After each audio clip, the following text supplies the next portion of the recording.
Good afternoon, everyone. Welcome to episode number 61 of the Project 2020 show. It is Saturday of week 18, which means this is the end of week 18. What a week it was with so many great artists, so many great players being released in such a short span. It begs the question, how boring or how mundane will next week be? But even though it's the end of the week, we have a lot to cover. We need to talk about Blake Jamieson, we need to talk about Ben Baller, and we still have 4 print runs left to be announced. So let's get to all that and more in 1 second.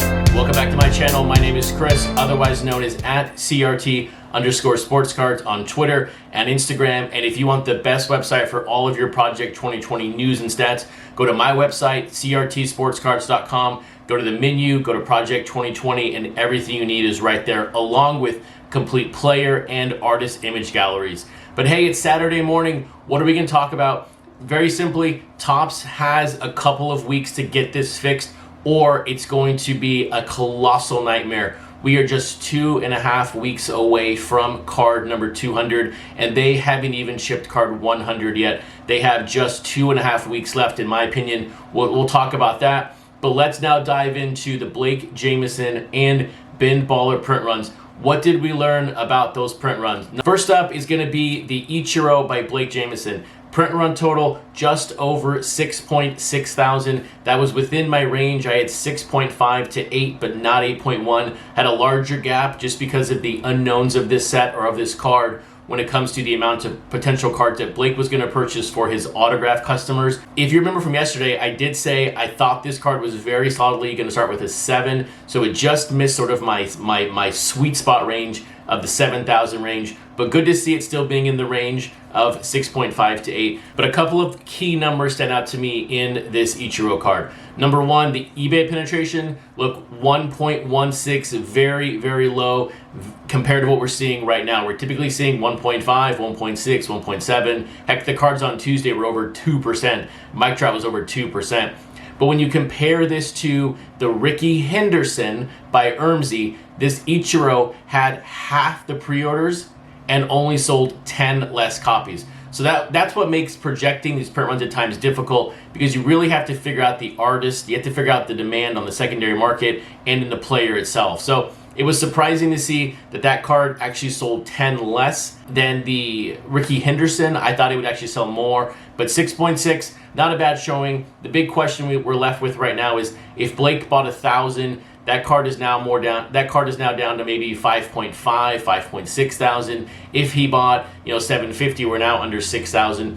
I don't think it changes the value too much for the card, but I did talk to several people who did not buy the base card. They were looking to purchase the autograph copy only. So we'll see how this card shakes out in the secondary market. But 6.6, not a bad showing. A lot of cards in Project 2020 in July. Now, speaking of a lot of cards, what sold a lot of cards yesterday was the Don Mattingly by Ben Baller. And I got as close as I have ever come on a Ben Baller print run with this card. I had a range of 10.250 to 12.99. And look, that number was large and that was a big gap, but that's just because his customer base is very difficult to project at times. But this card comes in at 10,210. I felt like I was playing the Powerball. Like I got one number, then I got the second one, and then I got the third one, and then I missed the fourth one. So very, very close. I was very happy to see that card actually come under my range. I never thought I would say that I want a Ben Baller card to sell more copies to get into my range. It's always been very difficult to project this card from a true demand,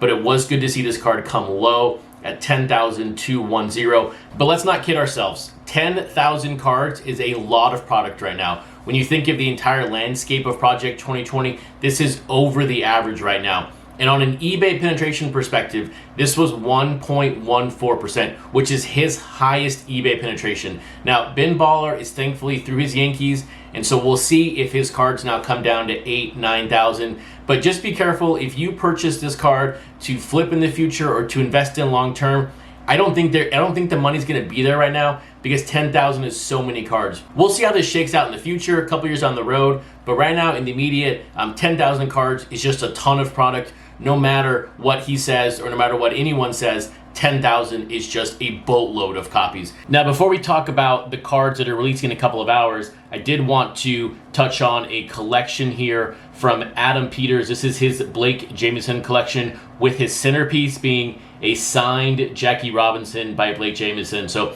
just a fantastic collection of Blake Jamieson and with the Jackie Robinson. So thank you, Adam, for sending this over. And if you want to get your collection showcased on this show, reach out to me on Facebook, Instagram, Twitter, or send me an email, chris@crtsportscards.com. So now let's move our focus from what happened to what's happening. And what's happening right now is the last few minutes of the buying window for the Ted Williams by Grotesque and the JK5 Derek Jeter. I really do hope that Topps releases the print runs for these cards today. I really hope we don't get into a system now where the Saturday cards come out Sunday morning and then Sunday comes out Monday morning. I think it's too late, and I don't think it should be that hard to put these up on the website within a couple of hours of the release window being, or of the buying time ending. Now, on the Derek Jeter by JK5, I had a target of 110 pre-orders. It came in actually at 124, so plus 14. Kind of a bigger miss here, over a 10% miss,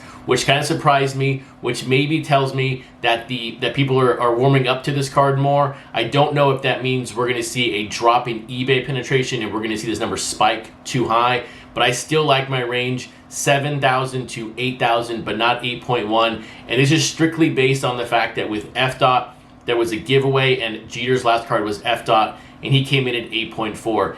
If this card does sell over 8,000, that will be very surprising to me, but I do like this card, and right in that middle range, right, 7.5, 7.6. Now, on the Ted Williams by Grotesque, I had a target after 48 hours of 55 pre-orders, and it came in at 60. So plus 5, about a 10% miss here on this one. And I keep undershooting these by 5, 6, 7. So it's interesting to see how that's all coming together. We are seeing a pickup on eBay this week versus what we were seeing the past couple of weeks. So I'll have to readjust those numbers going forward. But here again, I don't think it changes the range too much. I still like my 3.2 to 3.99. I bought 2 copies, and I thought that was funny because on I think my Monday or Tuesday video, I talked about the fact that, hey, if Grotesque releases a card, I'm just going to buy 1. But sure enough, he releases Ted Williams, so I had to buy 2 for my Ted collection and then my Grotesque collection.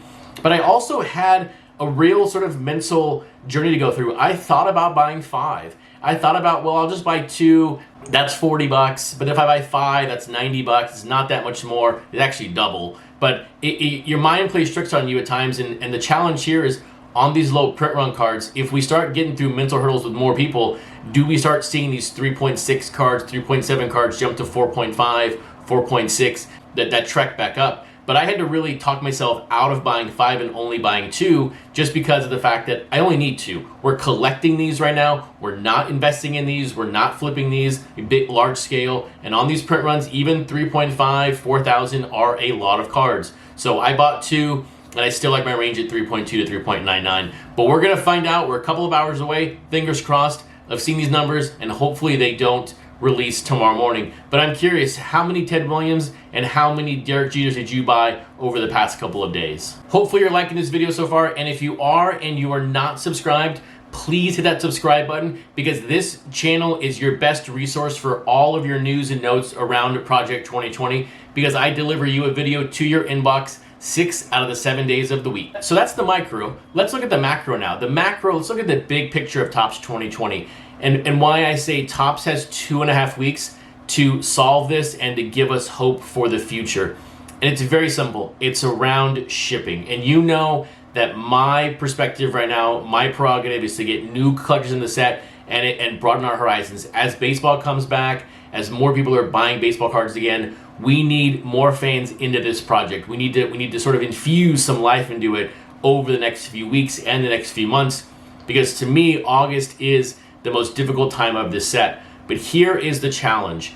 We only have 2.5 weeks to card number 200. And right now, Topps is barely shipping card 93 and 94. If we have a new customer come in right now and purchase card 210 in 3 weeks, and then they figure out, oh my gosh, Topps has only shipped card 102 or card, I don't know, 98. Are they gonna buy any more? Absolutely not. So I understand that there are a ton of logistical nightmares out there for this set right now. I understand Florida and the COVID situation there and the supply issue. I get all of that. But Topps said a couple weeks ago that they're going to clear this up in 4 to 6 weeks. But right now, they're moving very, very slow through these numbers. I have only seen shipping for 91 and 92. I have not seen 93 and 94, and I know others out there have not seen 91 and 92. And so it's a quagmire right now of problems. All that we're asking for and all that we need to keep this set sort of self-sustaining in the future is a surge, but not a surge in sales, a surge in shipping. So I'm really hoping over the next 2.5, 3 weeks as we get to card 200, we start seeing numbers tick off rapidly. 98, 99, 100, 102, 103, 104. I really, really hope there is just an amazing surge in product leaving Topps, because I'm okay, and I think all of us are okay with being 40 to 50 cards behind. That's fine. But when you're talking, you're 100 cards behind, 90 cards behind, I mean, what are we doing here at that point? So I think I really am just hoping to see them fix this, or at least show us some amazing progress over the next 2.5 weeks. Now, just quickly diving into the market here, I want to go through the first player, second player, and the Forgotten 7 and just show some pricing from Friday. I will also say, please check out episode 60. I spoke about why these prices could come down potentially, depending on what happens in the government with the potential second stimulus package. But yesterday in first player pricing, not a lot of cards sold. I think, what is that, 7 cards out of the 20 sold. Of a couple that did sell, they were positive to where they were previous. But when you look at 721 to 723, a lot of them were down to the previous week. And then on second player pricing here again, yesterday, not a lot of movement. A couple cards up, barely up. The Dwight Gooden by Joshua Vides, by the way, that looks considerably up. But there was a really low auction that went off. That card was damaged at 215, so don't take a look at that. Look at 350 versus the previous week, which is basically a flush number. And then you're looking at Forgotten 7. Here again, some more movement down, 4%, 2%, not a lot. But there is just one key to keep in mind. As this market potentially could fluctuate down over the next few weeks, maybe through August, this weekend, if you're looking to make a purchase and you only see high buy it nows, I would just wait. I don't think right now we know what's going to happen over the next few weeks and next month. So I would just basically, if you can find a deal, maybe pick it up. But right now, to me, is not the time to where you overextend and pay 10, 15% over. There is potential these prices could come down over the next few weeks. But 2 cards that we're going to add to that queue in a sense are going to be the Frank Thomas by Gregory Siff and the Cal Ripken by FDOT. I really hope you got to watch that 2.5 minute video from Gregory Siff where he talks about his thought process of the card, not so much the card itself, but his thinking and why the card is what it is. So I thought it was a fantastic video. Right before it was a JK5 video. So there's some really great artists putting out some really cool videos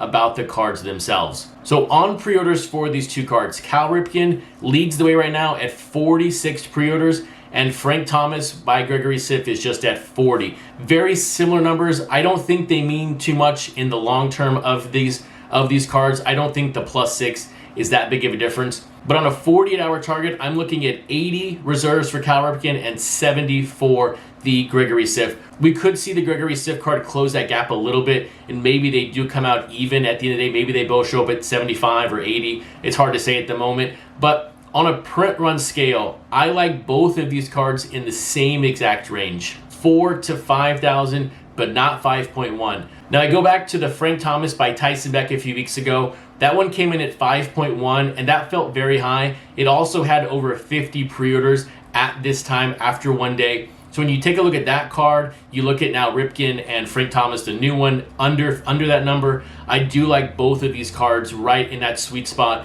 probably high 4 range. I could see them selling very similarly. You've got the fan bases are very strong for Siff and very strong for FDOT. So we'll find out, but I just can't see right now both of these cards getting up over 5,000, because 5,000 is a lot of product right now. If you like this video, please give it a thumbs up. And if you missed any of my episodes from week 18, please check out the playlist on the screen right now.